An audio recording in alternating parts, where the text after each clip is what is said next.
Je vous l'ai dit hier les amis, il ne manque plus que 7 points. 7 points sur 18 possibles au Real Madrid pour être sacré champion et le compte à rebours commence ce soir. Salut à tous, j'espère que vous êtes en forme où que vous soyez et bienvenue comme d'habitude à la maison dans mon petit bureau pour ce point média disponible sur l'ensemble des plateformes plus en podcast. Le Real Madrid est ce soir sur la pelouse d'Osasuna avec Monsieur Karim Benzema, mais sans plusieurs éléments, avec en toile de fond le match face à Manchester City, la demi-finale de Ligue des Champions, qui se profile la semaine prochaine.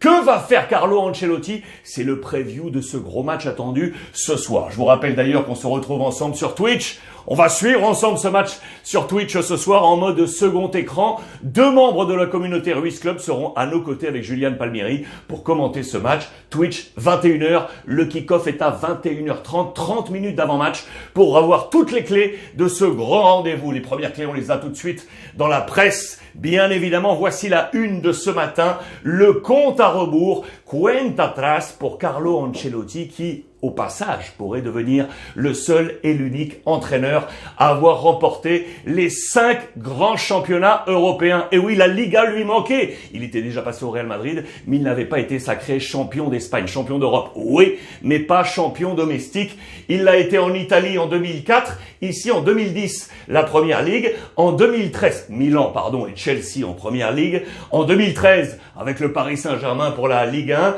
2017, la Bundesliga avec le Bayern Munich. Et voici l'occasion qui se présente avec le Real Madrid pour faire un 5 sur 5. Son plan de bataille est ici, mais je ne vais pas vous le dévoiler tout de suite. Regardez avec plusieurs éléments tout d'abord.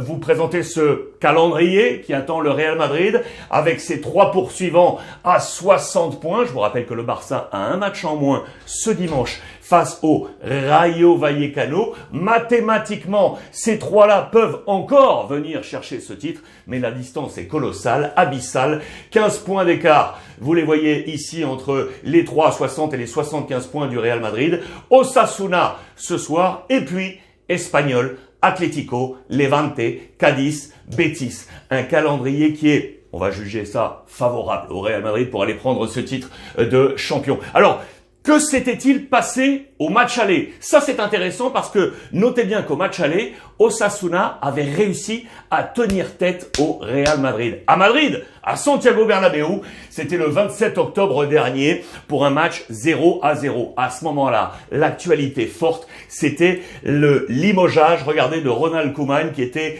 destituido à la une de Marca et de AS après une défaite du Barça sur la pelouse du Rayo Vallecano, le voisin madrilène, 1-0. Ronald Koeman était out. Et l'information Real Madrid, elle était ici, vous le voyez, avec Karim Benzema, capitaine, qui Madrid choca contra un muro. Le mur Osasuna pour ce 0-0. Otro frenazo. Nouveau coup de frein pour le Real Madrid. Ce Real qui n'avait à ce moment-là pas trouvé la clé. Et pourtant, les armes offensives avaient été déployées.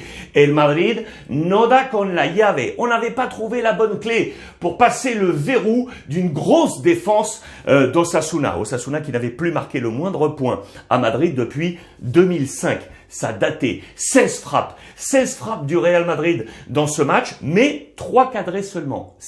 3 cadrés seulement. Karim Benzema, Asensio, les attaquants n'avaient pas trouvé la bonne formule pour aller chercher ça. Il y avait des contestations autour de l'arbitre de ce match, Monsieur Sotogrado. On estimait que le temps additionnel accordé était très peu. Il y avait eu 4 minutes de temps additionnel et on avait parlé d'un possible penalty dans ce match en faveur du Real Madrid sur Vinicius. Déjà, à ce moment-là, regardez la composition d'équipe du Real Madrid, Luka Modric n'était pas là. Pourquoi déjà? Parce que les amis, Luka n'est pas là ce soir en prévision du match de Ligue des Champions. Au repos, Luka Modric et bien d'autres absents et je vais y revenir. Courtois, Carvajal, Militao, Alaba, Mendy, Casemiro, Kroos, Camavinga, Asensio était titulaire, Benzema et Vinicius. C'était le plan de bataille. Lucas Vazquez, Marcelo, Rodrigo et Hazard. Tiens, Hazard était entré en jeu à la 70e minute dans ce match aller. C'était la première fois que l'on retrouvait enfin la combinaison couloir gauche avec notamment Mendy et Vinicius, mais surtout c'était la première fois qu'on retrouvait les deux latéraux, Carvajal et Mendy. 250 jours après, il faut savoir que lors du championnat précédent, avec Zinedine Zidane, sur la fin d'exercice, le Français n'avait pas pu compter sur ces deux latéraux. Ils étaient en alternance blessés l'un et l'autre. Le début d'exercice d'Ancelotti était sur le même tempo et enfin, il pouvait retrouver ces deux latéraux. D'ailleurs, on avait noté que Mendy n'avait pas su se trouver avec Vinicius. Tout ce flanc gauche, Vinicius, Mendy, cela n'avait pas très bien fonctionné. D'ailleurs, les experts en Espagne l'avaient relayé largement ici dans les différentes annotations. Et puis, vous le voyez une nouvelle fois, Asensio, avec cette image symbole sur cette ligne, on n'a pas réussi à trouver cette clé. On avait eu un bon Casemiro dans ce match, qui avait fait le maximum en l'absence de Modric aux côtés de Toni Kroos, mais cela n'avait pas fonctionné. Alors, regardez, on était à égalité de points.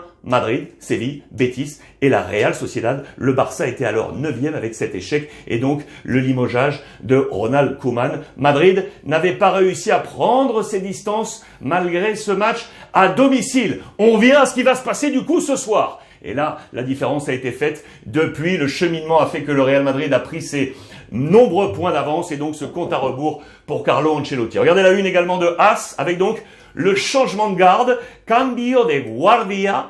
Pourquoi? Parce que Edune, donc, Modric est laissé au repos, mais Casemiro n'était pas à 100%. Et du coup, on n'a pas voulu prendre de risque. Pour Carlo Ancelotti, pas de Casemiro. Il n'est pas le seul. Pas de Modric, pas de Casemiro, pas de Marcelo et pas de Mendy ce soir. On va parler des titulaires. Pour les autres, il n'y a pas de Jovic, il n'y a pas de Hazard, il n'y a pas de Vallejo et il n'y a pas de Mariano qui s'est touché lors du dernier match. Ces hommes ne sont pas là non plus. Qu'est-ce qu'on va faire? Donc le changement de garde avec Camavinga et Valverde qui vont être titulaires. Je vous l'ai annoncé. Il manque 7 points. 7 points au Real Madrid pour être sacré champion. Donc après ce match, si on fait le point, la possibilité en fonction des autres résultats d'être sacré champion sur la pelouse de l'Atlético Madrid.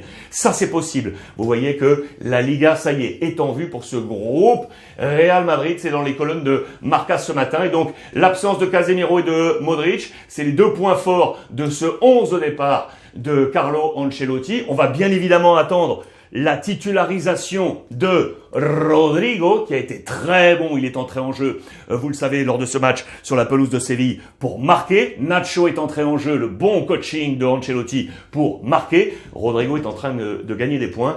Il se pone à Sienne, 100e match avec le Real Madrid, et comme il n'y a pas de Modric et qu'il n'y a pas de Casemiro, et bien logiquement Valverde ne sera pas l'option offensive droit, mais Valverde va venir dans l'entrejeu et donc la place s'ouvre pour Rodrigo pour être titulaire sur le flanc droit. Sachez, entre parenthèses d'ailleurs, en prévision du prochain mercato, sachez que les agents de Rudiger auraient, je dis bien ça au conditionnel, auraient passé un petit coup de bigot au Real Madrid pour éventuellement arriver pour la saison prochaine. Il sera libre, je vous le rappelle, à partir du mois de juin prochain. Mais les prétentions financières font qu'actuellement, vraisemblablement, aucun club d'Europe n'aurait officiellement créer le lien avec Rudiger pour éventuellement le faire venir, car ses prétentions sont très élevées. Il demande 55 millions d'euros sur 4 ans entre le salaire et les primes. 55 millions d'euros. Sachez par exemple, à titre de comparaison, que l'été dernier, Alaba est arrivé dans la même situation, libre, en provenance du Bayern Munich, lui pour 20 millions bruts